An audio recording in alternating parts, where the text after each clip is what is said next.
what we're going to do now, we're going to go through our local candidates, our Bullhead Council and Mayor. And so the way that we're going to do it, so that you know, we're going to start with the mayor's races. And we're going to start with alphabetical, starting with Mr. Brady. And then we'll go on to the council candidates. And we'll start with Mr. D'Amico.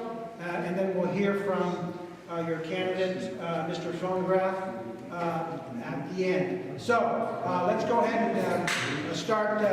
Again, it'll be the same process, 3 minutes.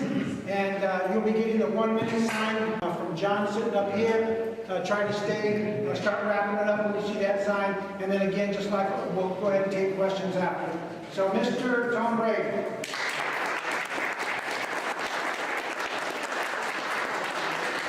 Good evening, my name is Tom Brady. I'm running for mayor in Bullhead City. I hope you'll consider me when it comes time to vote. Listening to the congressional candidates and listening to the state house candidates, well, I've got to admire those folks. That's not a job I would want.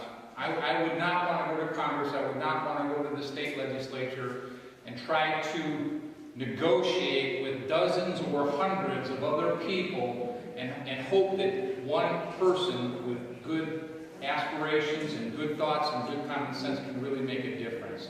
I admire you guys.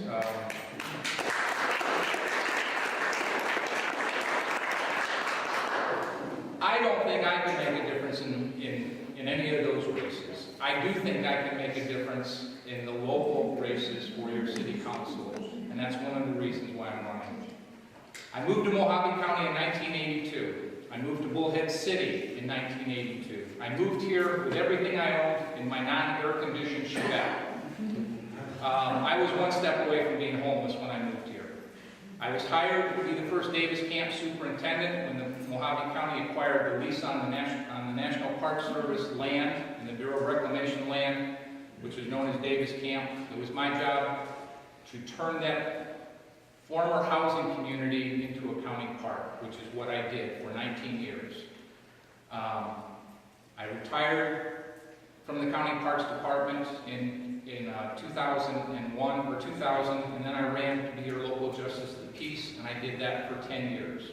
Some people want to know whether I'm a lawyer. You don't have to be a lawyer to be the Justice of the Peace. I'm not a lawyer, but I did serve proudly as your Justice of the Peace for 10 years. So I believe that I have a diverse background, and I've been here for 32 years. Back in the days when it was 2-lane road through Bullhead City with 1 traffic light. I've been very active in the community, and I hope that I've made a difference in the lives of many of the people that have been here for all that time. I've been very active with our Morning Kiwanis Club. I'm a charter member. I've been a member for 20 years. I've got 11 years of perfect attendance. I was the Kiwanis of the Year this past year, and I was the project manager for the Kiwanis Splash Park that was built down by the swimming pool. I hope if you haven't seen it, you all get down there and take a look. It's a beautiful project, and it's being very well used by the children of our community. I might also add that Ken Sonderoth, who's running for Justice of the Peace, belonged to the other Kiwanis Club, and he was a member of the committee for the Splash Park. I've been the president of the Morning Kiwanis Club for twice. I'm running out of time. In other leadership positions, I've served as the president of the Arizona Justice of the Peace Association for 2 terms. I was elected by over 100 judges throughout the state to serve as their president. I also served as their treasurer for 2 terms. I didn't like the way things were being run, so I stepped up and I was elected, and I did well enough that they elected me to continue in those capacities. I've served on the Arizona Association of Counties as a former board member. I've been a member of the Boys and Girls Club Board of Directors. I've been on the Salvation Army Board of Directors. I was a columnist for Our Town magazine for 2 years, educating the public on justice court issues. I'm a Vietnam veteran. I served with the 173rd Airborne Brigade in Vietnam from 1969 to 1971.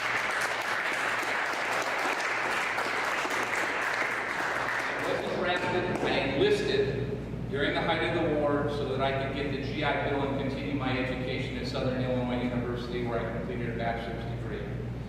And while in the service, I also received the Bronze Star Medal for the first Oak Leaf Cluster for achievement. Not heroism, but for achievement. And with that, my time is up, so I will open the floor for any questions that you might have. Yes, sir.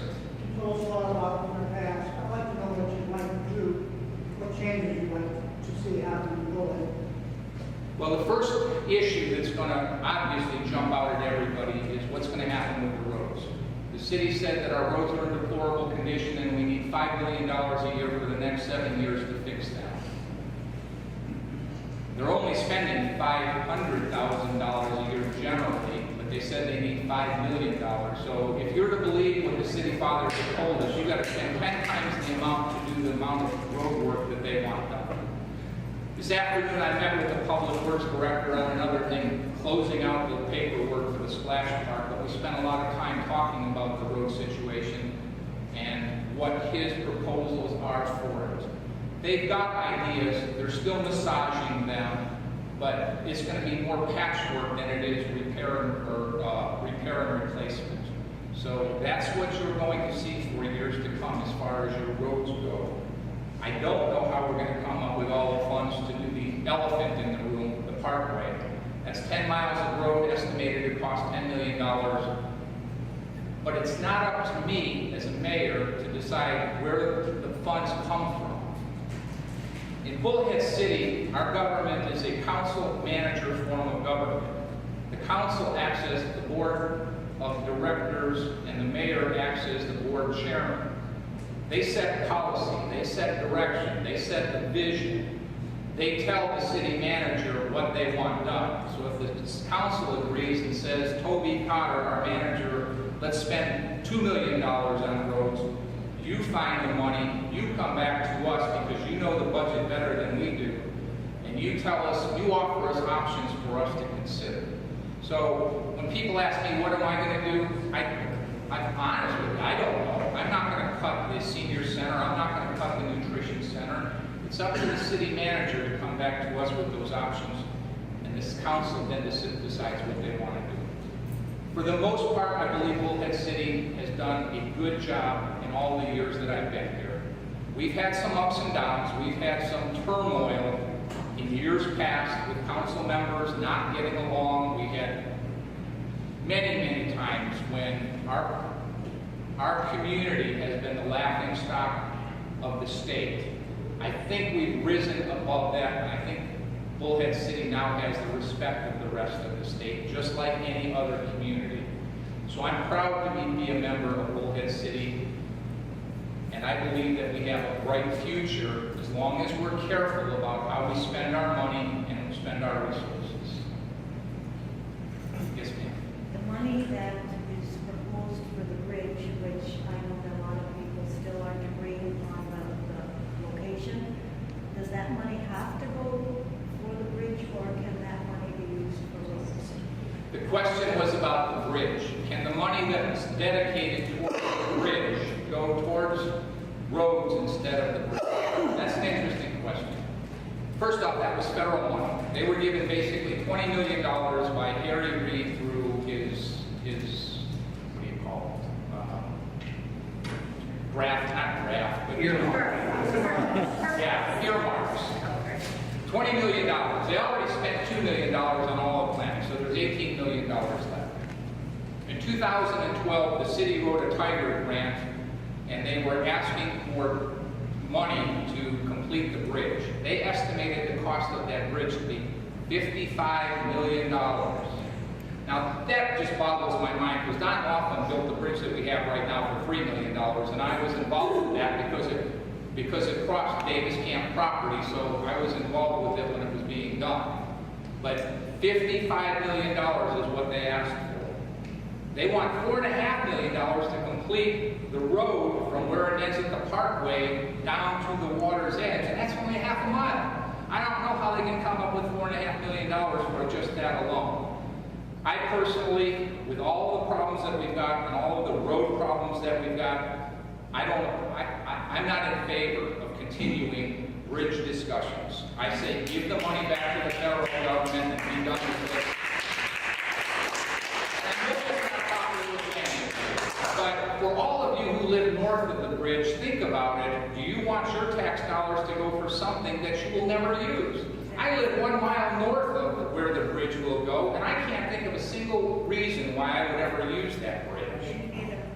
Only the people in Arroyo Vista might benefit from it, and the people in the lower valley might benefit from it. But going back to your question, can that money be used on city roads? No, it can't. It was strictly designated for the bridge, and it can't be used here. Thank you. Gary? If you happen to lose on November the 4th, will you return to the NFL? Actually, I know I get confused with Tom Brady, the Patriots quarterback, but I had a big deal today. Yes, Do sir. you think they will extend the Bullhead bus system to Mojave County? No, I don't. My wife actually ran the bus system for many years. She was the Parks, Recreation, and Community Services Director in charge of the bus service. They will not go outside of the area because they get all of their money from the state, and I think they're excluded from going outside the city limits.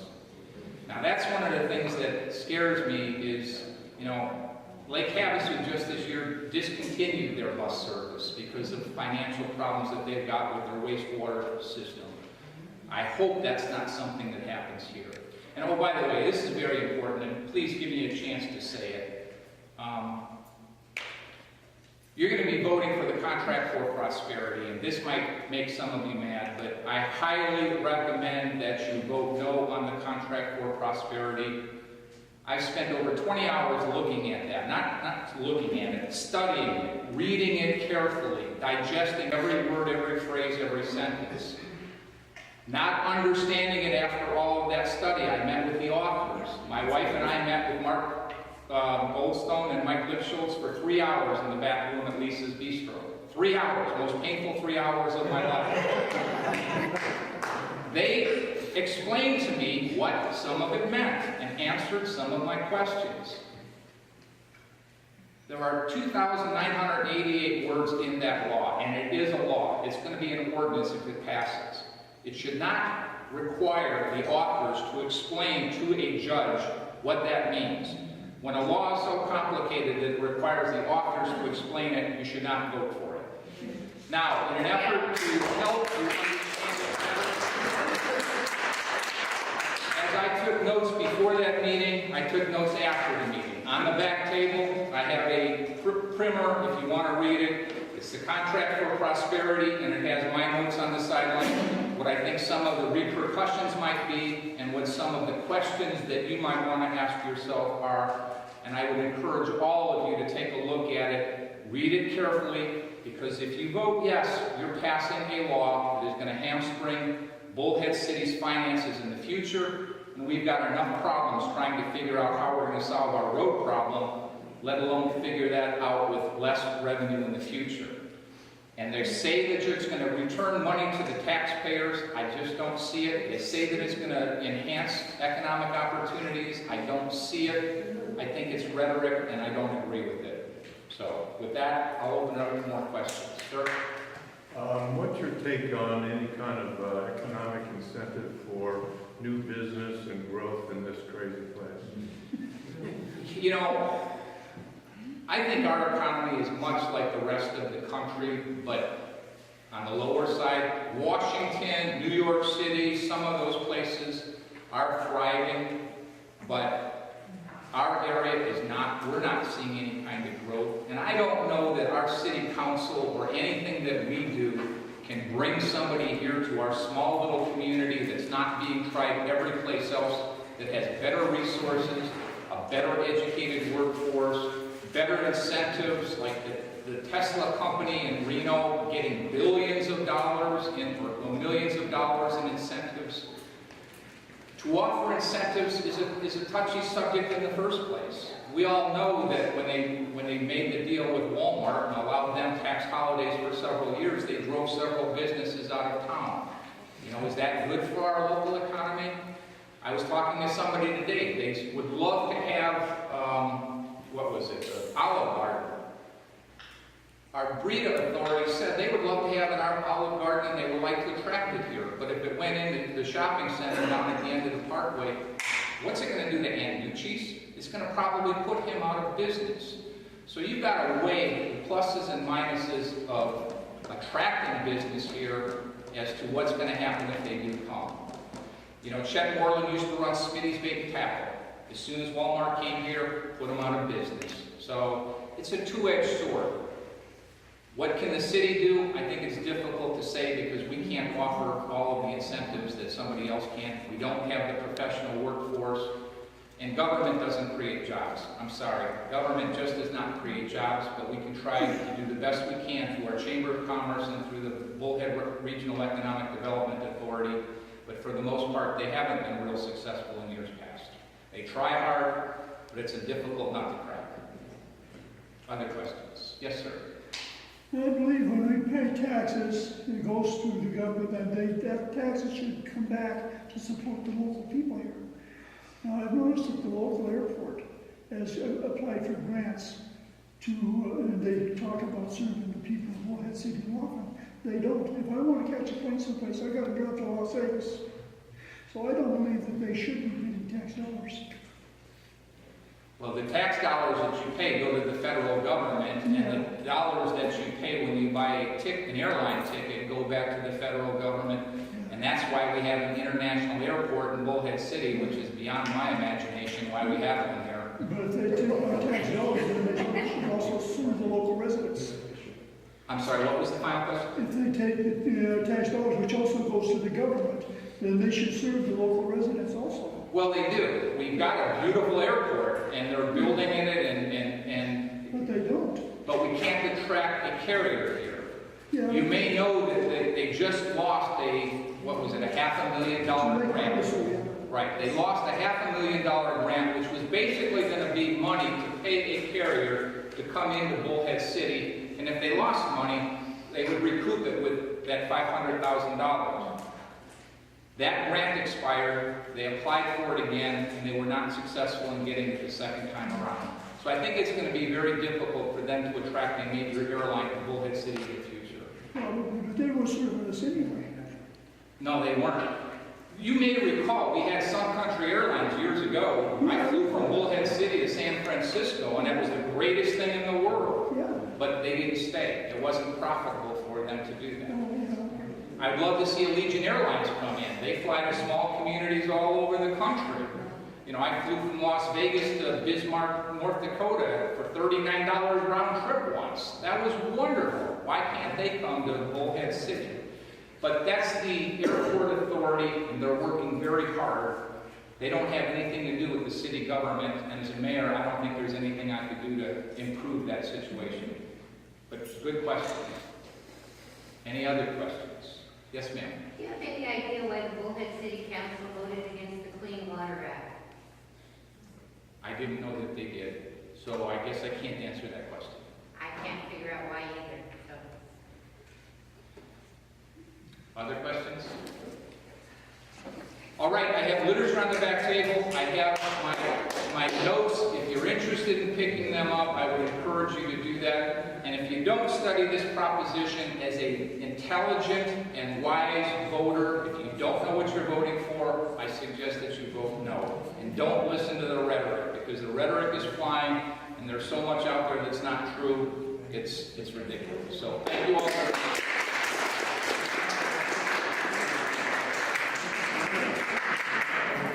Okay, now our second mayor candidate, Mr. Rodney Head.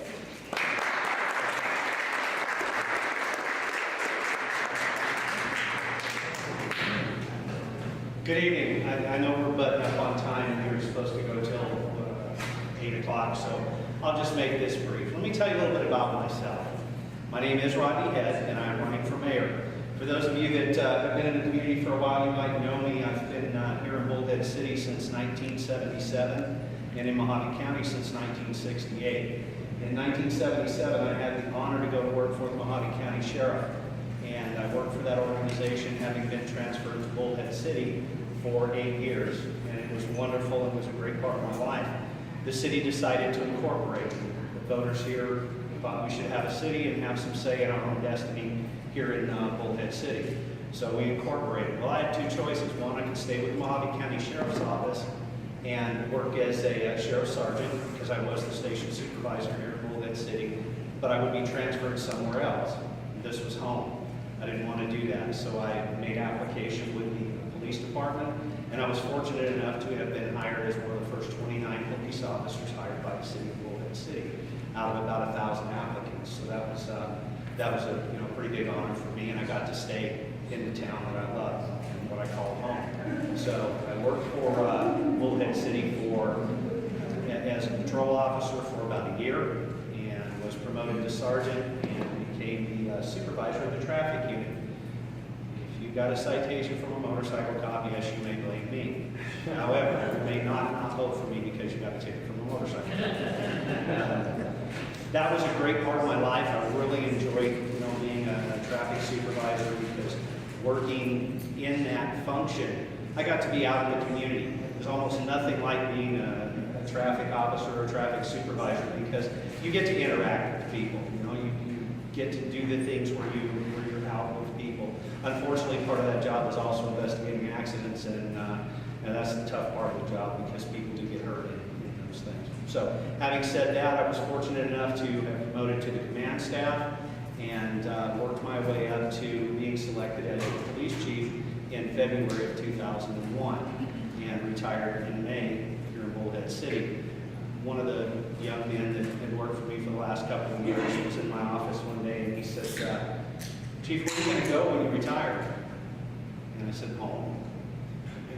I guess he just assumed everybody would move out of town when they retired.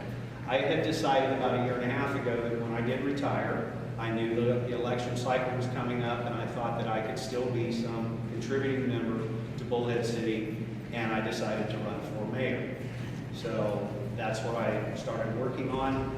A little bit about my education. I do have an associate's degree in criminal justice. I got that here at our local community college while working as a sheriff's deputy. I have a bachelor's degree in management, organizational management.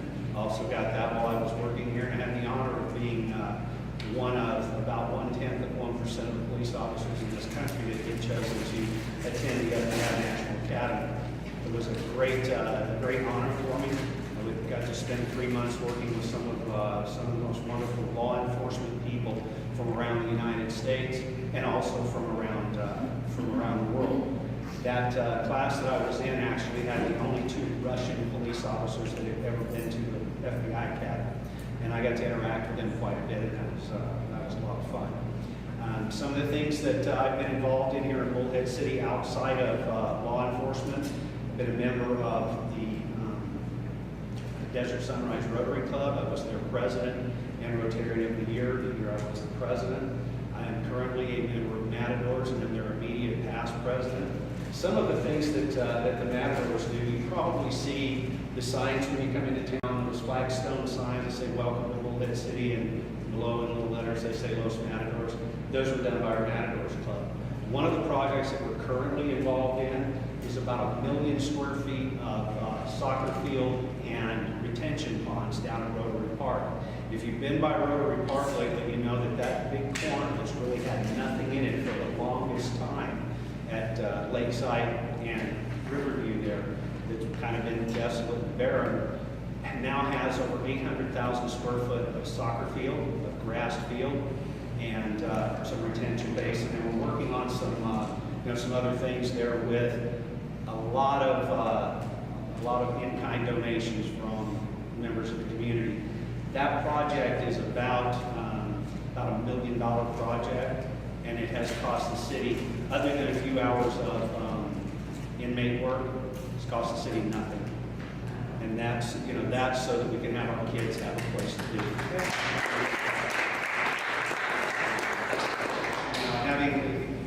And that's a big part of my life, is being in those groups and working with those people. So that's been pretty wonderful for me. The community and people have recognized me a couple of times for those kind of things. That was the 2003 Civic Service Award winner in the Laughlin Chamber of Commerce Awards. And in 2013, I was awarded the Public Service Award from that same group. So it's been my honor to not just have been a law enforcement officer here, but a productive member of the community. And I appreciate you letting me come here and visit with you tonight. I'll be happy to answer any questions. Yes, sir. What happened as mayor if you had problems, internal problems in the police department? What would you do as We have mayor? a police chief. Well, you're over him. No, I'm really not. The city manager's over here. Okay. As Mr. Brady explained earlier, the mayor really is a voting member of the city council. There's 7 people up there that are the board of directors of the city. Now, can the city council work with the city manager if there are issues and those kind of things? Absolutely, of course. Someone asked me right after I retired and announced that I was going to run for mayor, they said, well, isn't this really just a way for you to continue to run the police department? And my answer was, yeah, not really. If I wanted to run a police department, I'd go get a police chief's job. I was pretty good at that. And I know there's some openings, and if I wanted to do that, I'd just go make an application and go back to work. But that's really not what that's all about. That's a great organization led by great people, and I have confidence in their ability to deal with these issues. Oh boy, 2 hands all at once. Whichever one of you felt like you beat the buzzer. I'm sorry, I was going to ask your position on contract for prosperity. Okay, I call it Proposition 2014-5 because I think it is named absolutely wrong. I don't think there's a thing about prosperity in that contract. I have spent a lot of time not just going to meetings where the city manager and the 2 authors had an opportunity to try and convince everyone whatever the position ought to be. Now, in all fairness, the authors were trying to convince us that that was something we should vote for. The city manager was offering the facts based on all of the research and studies that had been done toward that particular item. I think it doesn't bring any prosperity. I think it has a chance of really harming Bullhead City. I think if it truly limits revenue and does some of the things that it talks about, I don't believe it's going to put money back in your pocket, and I think it's going to cause a lot of the programs that we depend on. By we, you know, it's funny, the authors use a term, pet projects. We asked what those were, in deference to Larry. He's the one that asked the question first, only because I think he waved first at the person in the room and got recognized. He asked what those pet projects were, and he was told he'd get an email. Did you ever get that email, Larry? Okay, so there's no list of these pet projects.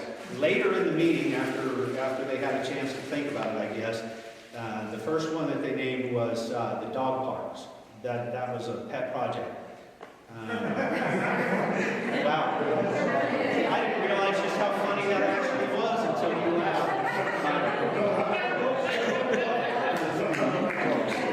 Wow. So anyway, what I was going to say about that is this. The first dog park, which cost about $25,000, give or take, to build, all donations. Not a bit of city money went into that. Now, of course, when I say that, I mean, I realize that, city engineers and those folks looked at things to make sure they're done right and those kind of things. So there is some cost there, but there were no hard costs and a lot of in-kind donations. People raised a lot of money and built that dog park, and that was great. So that kind of knocks that out as a reason for authoring this particular piece of legislation. They mentioned 2 dog parks. Interestingly enough, this piece of legislation was written way back in May. The second dog park really wasn't discussed at a city council meeting until 2 meetings ago, way past May. So, I'm willing to dismiss that as one. The other was Section 12 and the money that was spent trying to figure out where we're going to privately develop that, what were we going to do. A lot of moving parts there. I guess if you want to call that, one of those projects that money maybe shouldn't have been spent on. I can't agree with that fully. I think Bullhead City has to move forward. I believe we can do that. I think this is a vibrant town. It's a great town. And, that's really our jewel. That Colorado River and that land along the river, nobody's got that but us. So, saying that we should not spend some money to try and figure out a way to develop that, I just think that's unrealistic. I'm voting against it. Please read it. I urge you to read it, especially the section that talks about one of the exemptions. My favorite one is how the sewer bill can be raised every year by the CPI. I sat down and did some little calculations this afternoon, while I was kind of thinking about that particular part of it, because I knew there were moving parts. Had the city left the sewer bills at $32 a month back in 2002, which by the way they didn't, it was reduced by $1 for residences to 31. Had that same mechanism been applied to today, we would be at almost $40 a month for our sewer bill and continuing to creep up. So, that's one of the built-in things. There's a lot of parts about it that just make it almost impossible to discern. Anyone else? Okay, I know other folks want to come up here and tell you about themselves. I really appreciate you letting me come and talk to you this evening. There are some things over on the table over there. There's ways to get a hold of me. My contact, it's pretty simple. RodneyHeadForMayor@gmail is an email. The website, RodneyHeadForMayor.com. Please take a look at it. I hope to get your vote.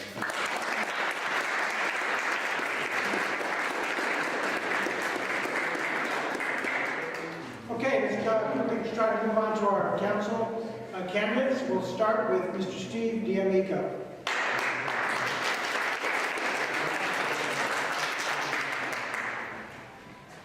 Hi everybody, Stephen D'Amico, running for City Council. I'll tell you a little bit about myself. I live in Bullhead City with my wife and my 11-year-old son. We run a small business there. I'm still in the workforce. Also, I work in the casinos as a pit boss. I'm going to be short and sweet. One of the main reasons I decided to run is when I look at my son, I want to make sure that when he's my age, that this city's doing good and he can prosper. I also believe that we need some diversity in City Council. Nothing against retired people, but the majority of the people making our decisions for the city are retired. There's not a lot of people that are still in the workforce that still know what's going on with the working people. So that's one of the main reasons I'm running. And like I said, short and sweet. Want to ask me some questions? Let's go. Yes, ma'am. Why do you want to be on the city council?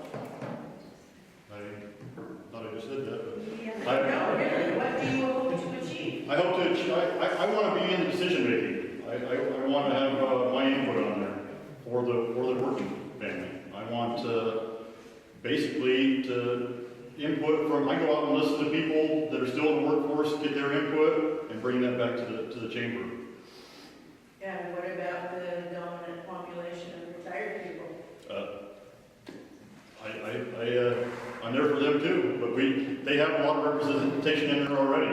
There's no representation really for the working people. Okay. Anybody else? So Steve, you were the lone candidate against the sales tax? Yes, I was. So how do you, I've heard you before, so how will you deal with that problem, with less revenue? Well, I think we got to go on a priority basis.